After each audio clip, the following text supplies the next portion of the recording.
Saint Philip Neri was born in the year of 1515 in Florence. He was one of the 4 children of the notary Francesco Neri. Philip, as a child, was a very happy and obedient boy. They called him Pippo Buono, or Good Little Phil, because he was an attractive and cheerful lad, popular among all those who knew him.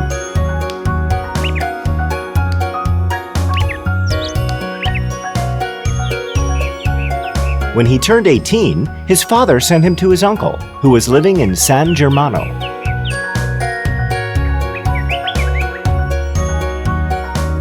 His uncle was a successful businessman in San Germano. His uncle soon discovered the good qualities of Philip, and it didn't take much time to declare him the heir for all that he had. But God had different plans for young Philip. Soon after coming to San Germano, he had a religious conversion, and he no longer cared for the material things of this world. His life had changed by now, and he decided to go to Rome as a poor pilgrim. He wanted to visit the tombs of apostles and martyrs and to seek the will of God. My son, why are you doing this? You know that I'm ready to hand over all of my wealth to you. Thank you, uncle. But I don't care for wealth anymore. I don't care for anything other than God. I'm grateful to you for looking after me. Thank you. Thank you so much. If that's what you wish. It's time for me to leave. Goodbye, uncle. Goodbye, my son. He left behind a fortune and set out for Rome without money or a plan, trusting entirely on God's will.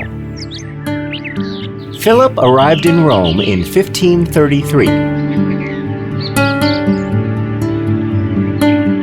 and never left the city for the next 33 years.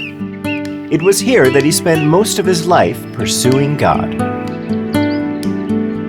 When he reached Rome, he went to see one of his countrymen, Giulietto Caccia, who was a customs official. So you are looking for a place to stay, huh? Yes, sir.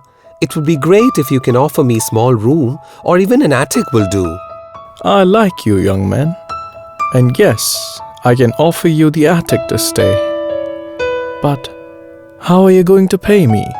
I don't have any money with me now, but I will do any work that you give me. I have 2 kids, and they are not very good at studies. Can you teach them? But I must warn you that they are 2 little brats. Of course, sir. I can start today itself. Ha ha ha. All right. You can start from today, if that's what you wish. I'll ask the boys to come and see you.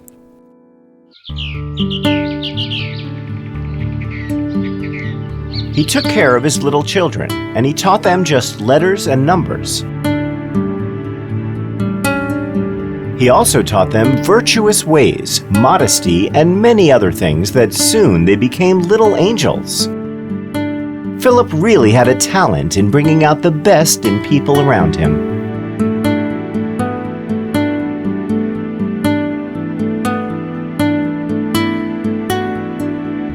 Except for the hours he spent teaching the children, Philip spent most of his time in the attic in prayers.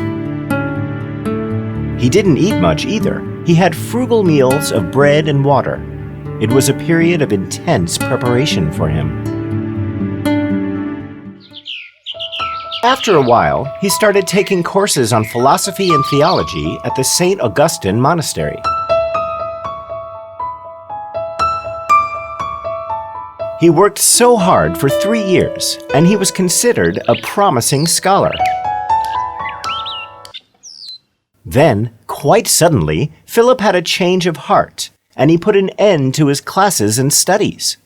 He sold most of his books and set out to the streets of Rome.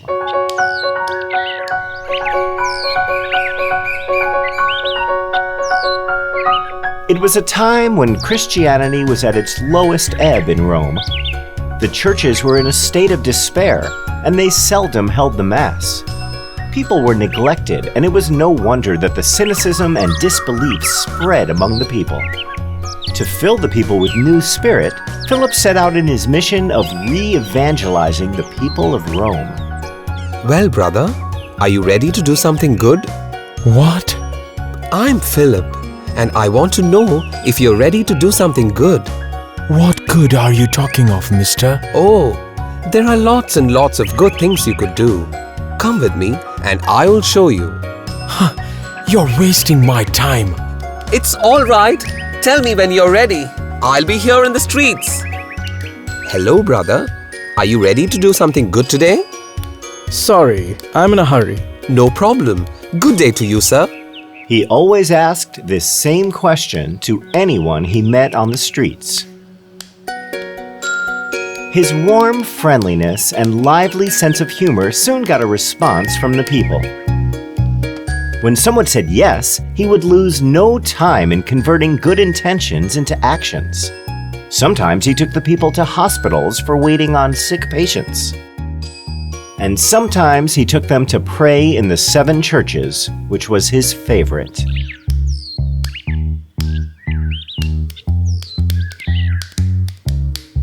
He spent most of his day interacting with the people.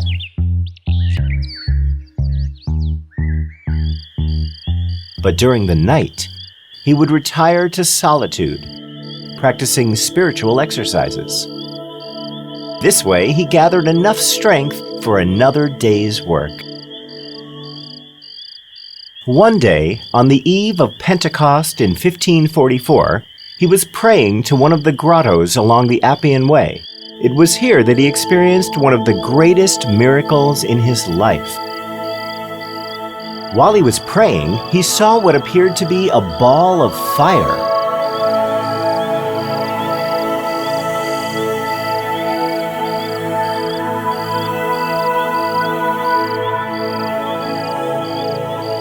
Huh? It entered his mouth and then slowly lodged in his chest. What? Ah! Philip was suddenly filled with divine love, and he was unable to bear it. He threw himself on the ground, crying. Enough! Enough, Lord! I can bear it no more! He held his chest and lay on the ground for some time. It was not pain, but it was pure joy that Philip was experiencing. After a while, he stood up after recovering a bit. Then he noticed a large swelling over his chest. The swelling never caused him any pain, but it remained there till the time of his death. From that day, Philip was seized with palpitations whenever he was deep in prayer or while performing his holy duties. The trembling which it caused was so heavy, it looked like his heart would break out of his chest. On many occasions, when he was dreaming of the Lord, the palpitations were so heavy that he was lifted up in the air.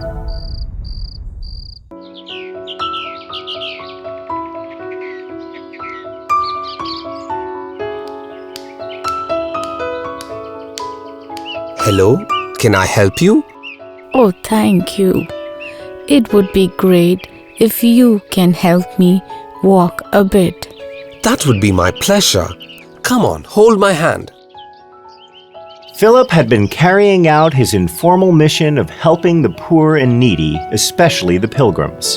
In 1548, with the help of his confessor, Father Pergiano Rossa, he started a confraternity of poor laymen.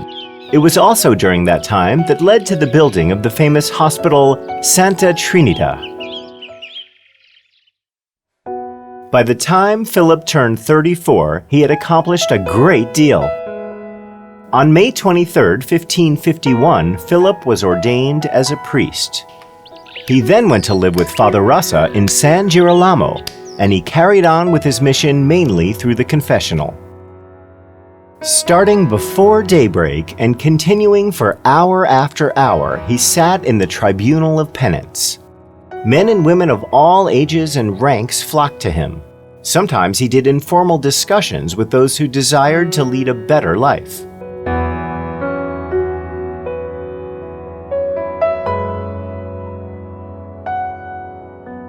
and sometimes he would read aloud to them. He chose the lives of saints, martyrs, and missionaries. Incredible were the labors of the saint. His food was the same as that of poorest people. His sleep was at most for 3 hours at night, and that in a fisher's cabin in the ground. He passed the remaining night with God or conversing with his neighbor. In the midst of the hurry of his external employments, he never ceased to converse with the God.